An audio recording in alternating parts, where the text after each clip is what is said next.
Startup India अभियान के तहत इनोवेटिव आइडियाज को एक प्लेटफॉर्म दिया, उनको फंडिंग के सोर्स से कनेक्ट किया, एजुकेशनल इंस्टीट्यूशंस में इंक्यूबेटर स्थापित करने का अभियान भी चलाया।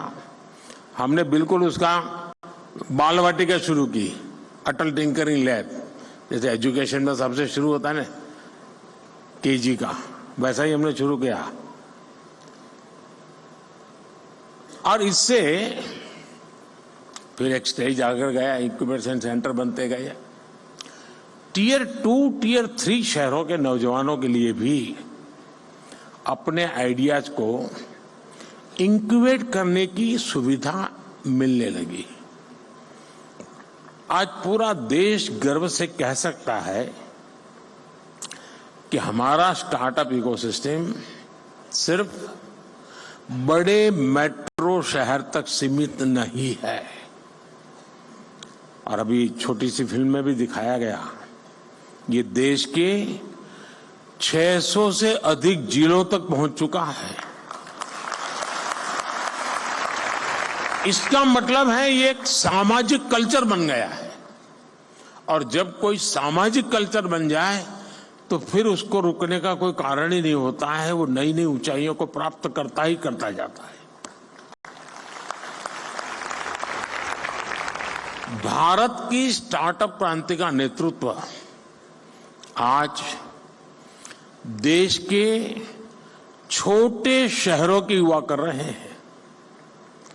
कुछ लोग सोचते हैं कि हमारे स्टार्टअप सिर्फ टैक्स स्पेस तक ही सीमित है, लेकिन मुझे खुशी है कि आज agriculture, textile, medicine, transport, space, even मैंने देखा योगा में स्टार्टअप शुरू हुए हैं।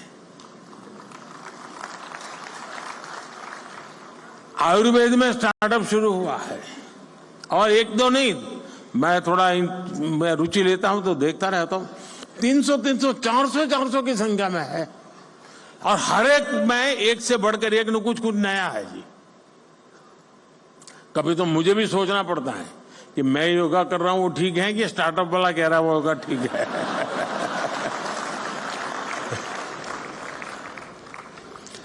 साथियों, स्पेस जैसे सेक्टर में जो कि हमने अभी कुछ ही समय पहले ओपन अप किया, पहले तो सरकार में जैसा स्वभाव रहता है जंजीरें बांध देना, और मेरी पूरी ताकत जंजीरें तोड़ने में लगी रहती है। स्पेस में 50 से अधिक सेक्टर्स में भारत के स्टार्टअप बहुत अच्छा काम कर रहे हैं, और ऑलरेडी हमारे स्टार्टअप स्पेस शटल लॉन्च करने लगे हैं जी, इतने कम समय में। साथियों, भारत की युवा शक्ति का सामर्थ्य आज पूरी दुनिया देख रही है। इस सामर्थ्य पर भरोसा करते हुए देश ने स्टार्टअप इकोसिस्टम निर्माण करने की तरफ अनेक कदम उठाए हैं। शुरुआत में इस प्रयास पर भरोसा करने वाले बहुत कम थे, जैसा मैंने प्रारंभ में कहा। हमारे यहां पढ़ाई का मतलब नौकरी, और नौकरी का मतलब सिर्फ सरकारी नौकरी, यही सब था। मैं बड़ौदा में रहता था पहले, और वहां महाराष्ट्रियन परिवारों से हमारा नाता जरा ज्यादा था, तो गायकवाड़ी स्टेट है। तो हमारे कुछ साथी बड़े मजाक के स्वभाव से कहते थे, अगर बेटी बड़ी हुई, शादी तय करनी है, तो घर में चर्चा क्या होती है, बोले मुला फाल छाना है, अरे बेटा बहुत अच्छा है, फिर क्या सरकारी नौकरी है, बस तो बेटी शादी होने के लिए योग्य हो गया। आज पूरी सोच बदल गई है। कोई बिजनेस की बात करना था तो पहले आइडिया की नहीं, दिमाग यही है यार, करना तो है लेकिन पैसे कहां से लाऊं। शुरुआत की चिंता उसकी पैसों से रहती थी। जिसके पास पैसा है वही बिजनेस कर सकता है, ये हमारे यहां धारणा बन चुकी थी। ये स्टार्टअप इकोसिस्टम ने उस साइकिल को तोड़ दिया है जी। और देश में जो रिवॉल्यूशन आता है ना, ऐसी चीजों से आता है। देश के नौजवानों ने जॉब सीकर से ज्यादा जॉब क्रिएटर बनने का रास्ता चुना है। और फिर जब देश ने स्टार्टअप इंडिया अभियान शुरू किया तो देश के युवाओं ने दिखा दिया कि वो क्या कुछ कर सकते हैं। आज भारत दुनिया का तीसरा बड़ा स्टार्टअप इकोसिस्टम है। 2014 में जहां देश में कुछ 100 स्टार्टअप भी नहीं थे, आज भारत में करीब 1.25 लाख रजिस्टर्ड स्टार्टअप्स हैं और इनसे करीब 12 लाख नौजवान सीधे तौर पर जुड़े हुए हैं। हमारे पास 110 से ज्यादा यूनिकॉर्न्स हैं। हमारे स्टार्टअप्स ने लगभग 12,000 पैटेंट्स फाइल किए हैं और बहुत सारे स्टार्टअप्स ऐसे हैं जो अभी तक वो पेटेंट के महत्व नहीं समझे हैं। मैं अभी भी मिल के आया, मैंने पहला ही पूछा, मैंने कहा पेटेंट हुआ गया? नहीं, बोले प्रोसेस में है। मेरा आप सबसे आग्रह है उस काम को साथ साथ चालू ही कर दीजिए, क्योंकि आज दुनिया इतनी तेजी से बदल रही है, पता नहीं कौन कहां हाथ मार ले।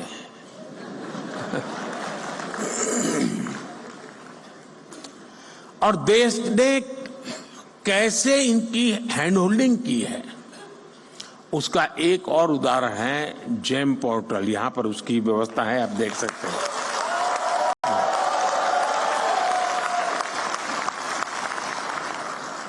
आज ये स्टार्टअप सिर्फ जेम पोर्टल पर ही करीब 20,000 करोड़ रुपए से ज्यादा का कारोबार कर चुके हैं। यानी सरकार ने एक प्लेटफॉर्म बनाया, आप वहां पहुंचे और इतने कम समय में 20-22 साल की आयु के नौजवान 20,000 करोड़ का कारोबार कर ले प्लेटफॉर्म पर, ये बहुत बड़ी बात है जी।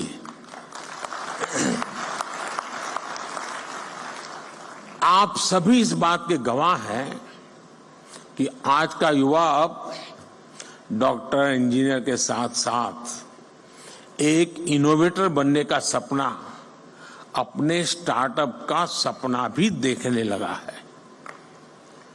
ये मैं समझता हूं उसके पास जो टैलेंट है या जो उसकी ट्रेनिंग है, स्टार्टअप के माध्यम से वो एक नए क्षेत्र में प्रवेश कर रहा है। आज मैं देखता हूं कि कैसे युवा अपने स्टार्टअप के दम पर अलग अलग सेक्टर्स में छाए हुए हैं। और मुझे तो पक्का विश्वास है कि 2019 का जब चुनाव आएगा ना, उस समय कम से कम 1,000 स्टार्टअप ऐसे होंगे जिसकी सेवाएं पॉलिटिकल पार्टियां लेती होंगी। वो ऐसे ऐसे चीजें लेकर के आएंगे और उसको भी लगेगा हाँ यार, इस तरीके से पहुंच रहा अच्छा है, ये सरल रास्ता है। यानी कहने का मेरा तात्पर्य है कि हर क्षेत्र में, चाहे वो सेवा का क्षेत्र हो, कम्युनिकेशन का क्षेत्र हो, नौजवान नए आइडिया लेकर के आते हैं। कम से कम रिक्वायरमेंट के साथ वो परफॉर्म करने लग जाते हैं। और मैं मानता हूं इसी ने इसकी ताकत बहुत बढ़ाई है। मैंने देखा आज जो ट्रेडिशनल खान पान की चीजें हैं उसमें बिजनेस में आगे बढ़ रहा है।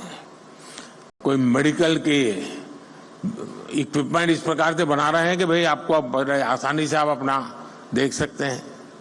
यानी कोई सोशल मीडिया के ग्लोबल जायंट्स से मुकाबला करने की तैयारी कर रहा है। यही सपने हैं, यही स्पिरिट है, यही शक्ति है इसीलिए लोग कहते हैं मैं इसे नष्ट करूंगा।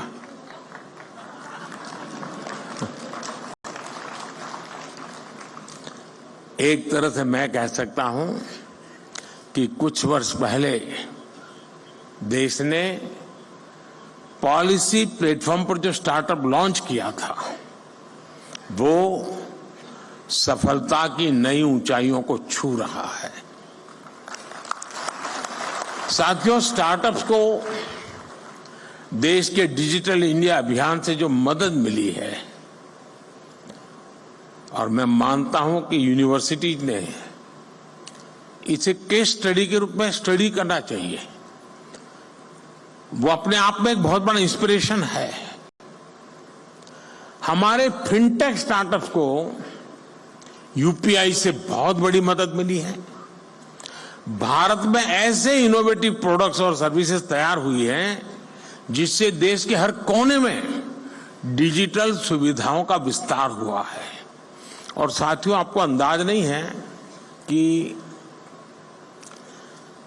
हम जहां हैं, हम रोजमर्रा की जिंदगी है तो हमें पता नहीं चलता है, लेकिन मैं G20 समिट के समय देखता था, हमने यहां एक बूथ लगाया था जहां पर अभी आपके एग्जीबिशन लगाए वहां G20 समिट में, और वहां यूपीआई कैसे काम करता है हम 1-1 हजार रुपया देते थे ताकि उनको ट्रायल रन करने के लिए काम आए।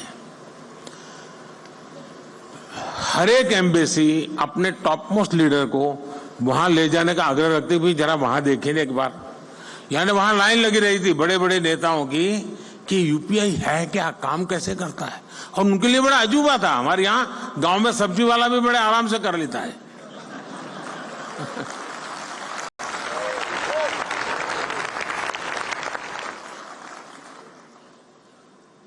साथियों, इससे फाइनेंशियल इंक्लूजन को बल मिला है। रूरल और अर्बन डिवाइड को देश कम कर पाया है, और दुनिया में शुरू में इसकी चिंता थी। जब डिजिटल प्रोग्रेस होने लगा तो हैव्स एंड हैव नॉट्स वाली थियरी इसके साथ जुड़ गई थी, सोशल डिवाइड की बात हो रही थी।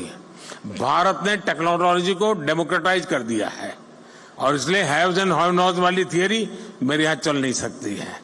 मेरे यहां सबके लिए सब कुछ है।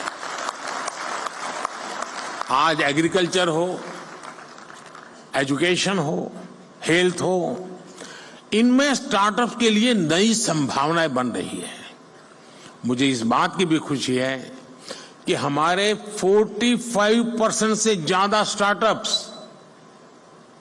45% से ज्यादा स्टार्टअप्स इसका नेतृत्व महिलाएं कर रही है, नारी शक्ति कर रही है।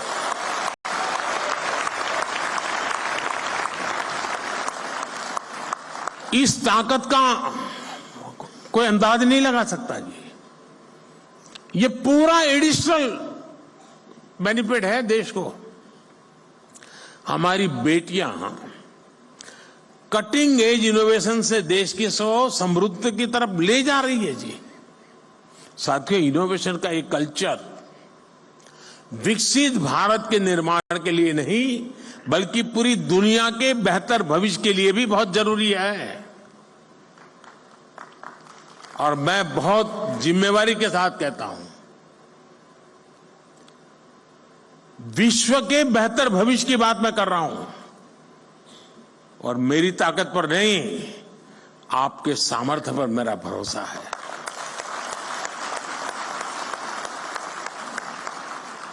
भारत ने अपना ये विजन अपनी G20 प्रेसिडेंसी के दौरान स्पष्ट किया है।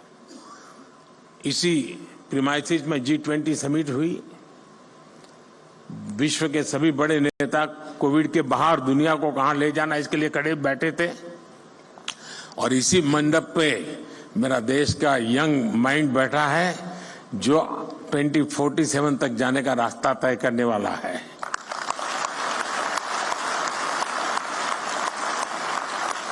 भारत ने स्टार्टअप 20 के तहत दुनिया भर के स्टार्टअप इकोसिस्टम को एक साथ लाने का प्रयास किया है।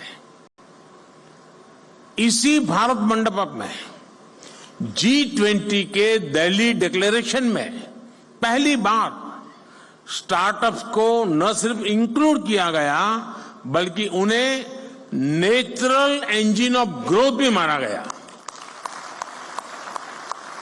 मैं जरूर कहूंगा कि आप G20 का ये डॉक्यूमेंट जरूर देखें आप, यानी किस लेवल पर हम चीज को ले गए हैं। अब हम AI टेक्नोलॉजी से जुड़े एक नए युग में है और आज दुनिया इस बात को मान के चलती है कि AI मतलब इंडिया का अपर हैंड रहने वाला है जी।